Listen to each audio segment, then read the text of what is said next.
എല്ലാ പ്രേക്ഷകർക്കും പുതിയൊരു വീഡിയോയിലേക്ക് സ്വാഗതം. വിഷു റിലീസായിട്ട് കേരള ബോക്സ് ഓഫീസിൽ റിലീസ് ചെയ്ത പ്രധാനപ്പെട്ട 3 സിനിമകൾ വിജയകരമായി തിയേറ്ററിൽ പ്രദർശനം തുടരുന്നു. നമുക്ക് വീഡിയോയിലൂടെ ചർച്ച ചെയ്യാൻ പോകുന്നത് ഈ സിനിമകളുടെ ബോക്സ് ഓഫീസ് കളക്ഷനെ പറ്റിയാണ്. ചിത്രം 5 ദിവസം പിന്നിടുമ്പോൾ മമ്മൂക്കയുടെ ബസൂക്കയാണോ, ബേസിൽ ജോസഫ് ചിത്രമായ മരണമാസാണോ, അതോ നെസ്രിൻ കേന്ദ്ര കഥാപാത്രമായ ആലപ്പുഴ ജിംഖാനയാണോ മുന്നിലെന്ന് നമുക്ക് നോക്കാം.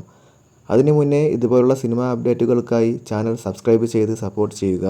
ഈ കഴിഞ്ഞ വിഷു റിലീസായിട്ട് തിയേറ്ററുകളിലെത്തിയ 3 സിനിമകളാണ് ബസൂക്ക, ആലപ്പുഴ ജിംഖാന, മരണമാസ്.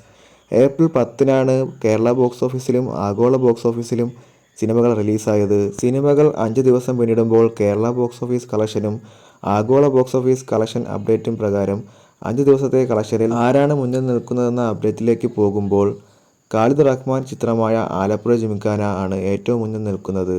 5 ദിവസം കൊണ്ട് കേരള ബോക്സ് ഓഫീസിൽ 16 കോടി രൂപയാണ് ചിത്രം കരസ്ഥമാക്കിയത്. രണ്ടാം സ്ഥാനം മമ്മൂക്ക ചിത്രമായ ബസൂക്കയ്ക്കാണ്. 5 ദിവസം കൊണ്ട് കേരള ബോക്സ് ഓഫീസിൽ ചിത്രം കരസ്ഥമാക്കിയത് 10 കോടി 40 ലക്ഷം രൂപയാണ്. മൂന്നാം സ്ഥാനം ടൊവിനോ തോമസ് നിർമ്മാണ പങ്കുവഹിച്ച ബേസിൽ ജോസഫ് ചിത്രമായ മരണമാസ് ആണ്. കേരള ബോക്സ് ഓഫീസിൽ ആകെ 5 ദിവസം കൊണ്ട് ചിത്രം കരസ്ഥമാക്കിയത് 6 കോടി 70 ലക്ഷം രൂപയാണ്. ഇനി റെസ്റ്റ് ഓഫ് ഇന്ത്യൻ ബോക്സ് ഓഫീസിൽ 5 ദിവസം കൊണ്ട് മുന്നിൽ നിൽക്കുന്നത് ഏത് സിനിമയാണ് എന്ന് നമുക്ക് നോക്കാം. ആലപ്പുഴ ജിംഖാന തന്നെയാണ് മുന്നിൽ നിൽക്കുന്നത്. അവിടെയും 3 കോടി 10 ലക്ഷമാണ് സിനിമയുടെ റെസ്റ്റ് ഓഫ് ഇന്ത്യയിൽ നിന്ന് 5 ദിവസം കൊണ്ട് കരസ്ഥമാക്കിയത്. രണ്ടാം സ്ഥാനം മമ്മൂക്ക ചിത്രം തന്നെയാണ് ബസൂക്ക. 1 കോടി 30 ലക്ഷം രൂപയാണ് 5 ദിവസം കൊണ്ട് ചിത്രം കരസ്ഥമാക്കിയത്. ബേസിൽ ജോസഫ് ചിത്രം മരണമാസ് 5 ദിവസം കൊണ്ട് 1 കോടി കഴിഞ്ഞു റെസ്റ്റ് ഓഫ് ഇന്ത്യയിൽ നിന്നും. അതുപോലെ ഓവർസീസ് കളക്ഷൻ നോക്കുമ്പോഴും മുന്നിൽ ആലപ്പുഴ ജിംഖാന തന്നെ.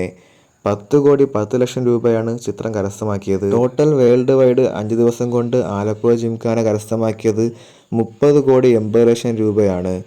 രണ്ടാം സ്ഥാനം ബസൂക്കയ്ക്ക് തന്നെയാണ്. 9 കോടി രൂപയാണ് ബസൂക്ക കരസ്ഥമാക്കിയത്. ടോട്ടൽ വേൾഡ് വൈഡ് ചിത്രത്തിന് 5 ദിവസം കൊണ്ട് 21 കോടിയാണ് ബസൂക്ക കരസ്ഥമാക്കിയത്. ബേസിൽ ജോസഫ് ചിത്രമായ മരണമാസ് ഓവർസീസിൽ 5 ദിവസം കൊണ്ട് ഏകദേശം 2 കോടി 95 ലക്ഷമാണ്. അങ്ങനെ 5 ദിവസങ്ങൾ കൊണ്ട് ആഗോള ബോക്സ് ഓഫീസിൽ നിന്നും ചിത്രം കരസ്ഥമാക്കിയത് 10 കോടി 22 ലക്ഷം രൂപയാണ്. ഈ 3 സിനിമകളും തിയേറ്ററിൽ പ്രദർശനം തുടരുന്നു. ഈ വിഷു റിലീസായി എത്തിയ 3 സിനിമകളിൽ നിങ്ങൾക്ക് ഏത് സിനിമയാണ് ഇഷ്ടമായത്? കമൻറ്റ് ബോക്സിൽ കമൻറ്റ് ചെയ്യുക. ഇതുപോലുള്ള പുതിയ സിനിമ അപ്ഡേറ്റുകൾക്കായി ചാനൽ സബ്സ്ക്രൈബ് ചെയ്യുക.